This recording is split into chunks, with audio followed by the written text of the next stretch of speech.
বাচ্চা এখানে কি করছে? এই বেয়াদব ছেলে, তোমার লজ্জা নেই? বাচ্চা হয়ে আমি এটা খারাপ ছবি তুলছো? আপনি আমাকে ভুল বুঝছেন। আমার গাড়িতে দাগ লেগে গেছে, এই জন্য ছবি তুলছিলাম। তুমি যতই মিথ্যা কথা বলো না কেন, আমি তোমার কথা বিশ্বাস করছি না।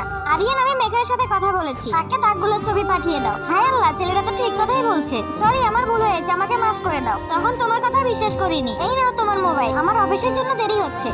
আরে কাকু, এই মেয়েটা তো আমাদের কোম্পানিতে চাকরি করে।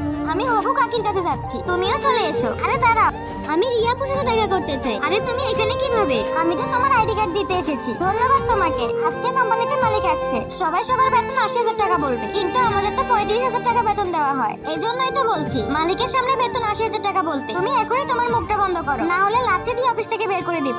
এই নাও ফাইল, এই ফাইলটা আজকের মধ্যে কমপ্লিট করে দিবে, না হলে আমার মতো খারাপ কেউ হবে না। সারা রাত ধরে সেই ফাইলটির কাজ আমি কমপ্লিট করছিলাম। সকালবেলা ম্যানেজার ফাইলটা ছিঁড়ে ফেলে। আপনি ফাইল ছিঁড়ে ফেললেন কেন? আমার এর কোনো দরকার নেই। তোমাকে শিক্ষা দেওয়ার জন্য আমি তোমাকে ফাইলটা কাজ করতে বলেছি। আমার কাকাই কোম্পানির মালিক, আমি তোমার নামে তার কাছে বিচার দিব। ছোট বাচ্চার কথা বস বিশ্বাস করবে না, আমি সবকিছু শুনে ফেলেছি। আল্লাহর ছবিটিকে ভালোবাসলে লাইক এন্ড সাবস্ক্রাইব।